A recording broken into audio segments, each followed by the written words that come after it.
Hi, I'm Dr. Jason J. Campbell, and I want to thank you for taking the time to watch my videos. This video I'm continuing my Nietzsche lecture. As you guys know, I'm using the Walter Kaufman translation of Nietzsche's Will to Power. The notes for this section will be notes 260 to 266. This is section 9.1 of my notes. Again, to access the notes, click the banner that pops up. It'll take you to the PDF. Download it, follow along. Click the link in the description field. Follow along as well. So with that, let's begin with 9.1. This is will to power. This is section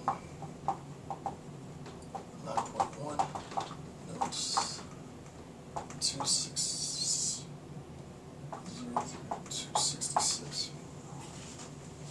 Okay. This is a pretty short section. It's on page 46 of my notes. I've titled this section Sense Data and Moral Evaluations. Sense Data and Moral Evaluations.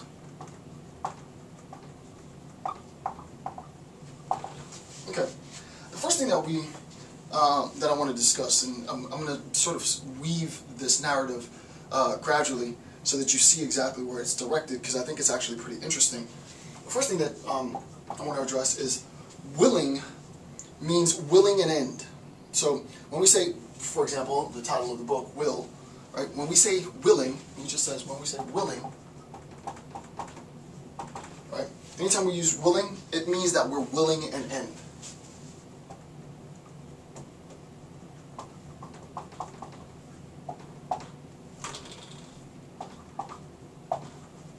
Right, so that the act of willing is directed towards some end.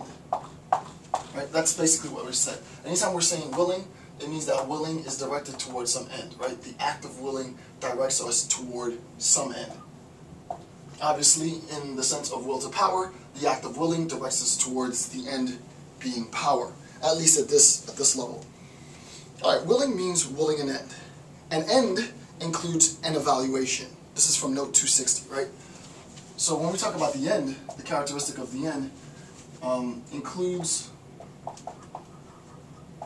an, right?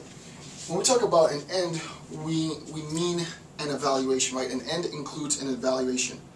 So willing is directed towards some end, and when we talk about an end includes an evaluation, meaning that within the end there is a sense in which the attainment of that end requires an evaluation of the individual who willed it. Have I attained what it was that I desired, for example? Yes, I have. How do I know that? Because I have evaluated the consequence, the end state. Insofar as I've evaluated the consequence, the end state, I can legitimize the claim that, yes, my will has manifest, if you will. Just sort of general. I don't want to get too deep just yet. Let's do a little bit of analysis on this, right? So, if you look at 1A on page 46, analysis. Since willing means willing an end, right? Since willing means willing an end, will to power manifests as willing power as an end, right? And that's obvious, right? So the idea of a will to power, right?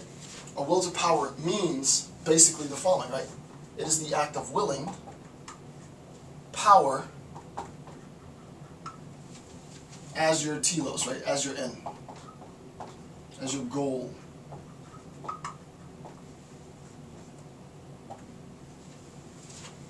So will to power is the act of willing power as your end, as your telos, as your goal, right?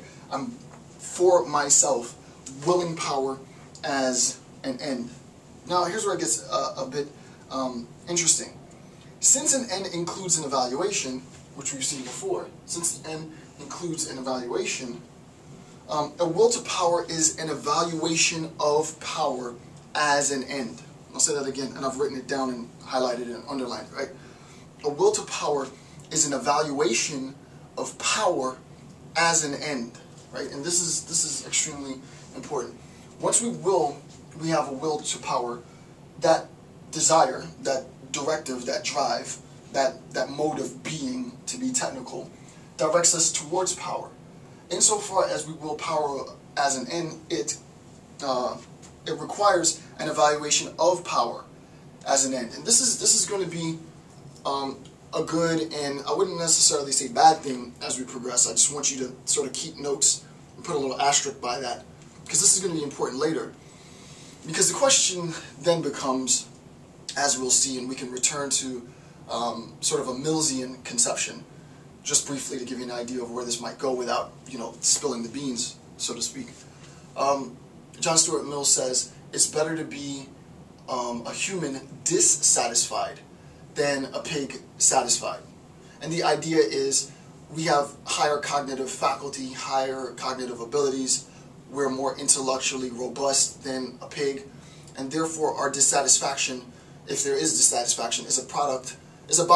It's sort of like an adverse effect of having great cognition. And having great cognition is better than sloughing around and, eating eating out of a whatever it is that pigs do, right? So it's better to be a human dissatisfied than a pig satisfied. The reason why I bring that up is that insofar as we are willing power as an end, this is probably the first cautionary tale. It's a very, very, very brief line in Nietzsche's text, and he talks about, he sort of returns to this concept much, much later in the text, which I will too, but at this time, just on a real ghetto version, on a real ghetto level, the idea is, since it's the case that willing is directed towards some end, and in this case we're talking about the act of willing towards end being power, and we've said that the end state requires an evaluation, then it's on me, the individual who is in the act of willing power as an end, to decide whether or not that thing has been attained. In a sense, have I and am I satisfied with the level of power that I have attained as an end yet? And this becomes difficult. This really becomes difficult, and to be honest with you, I don't know that I might not truly understand, in all honesty, because I've read this text a number of times, exactly where the individual recognizes the final evaluation of power.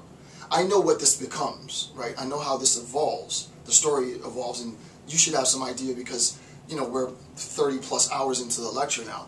But the idea on a general level is, highest moral values collapse, you replace the highest moral values with a system of nihilism, first as a gut level, but then a more profound, recognized, situated nihilistic interpretation, and posit yourself as agent, actor in the world.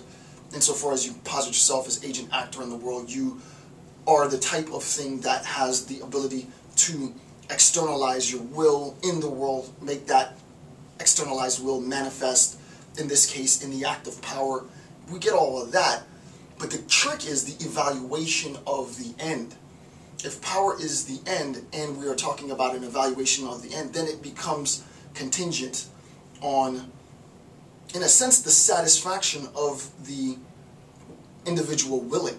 Now, Nietzsche doesn't get into this, but for me, I still find myself having a bit of conceptual, because of my own personal proclivities, but I have a bit of difficulty recognizing when that level of satisfaction will be attained. And is John Stuart Mill actually right? Not with respect to his reference to the pig, but with respect to his reference to dissatisfaction. I'm dissatisfied with the level of power that I have, despite the fact that I've published, and despite the fact that I'm contributing to society, despite the fact that I'm doing video lectures, despite the fact that I still will more power, right?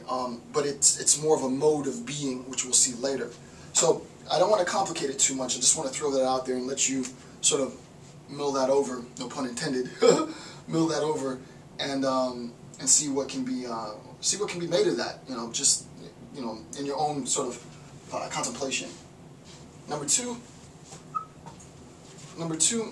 This is a quote from the text from note 260. The extent of moral evaluations. They play a part in almost every sense perception.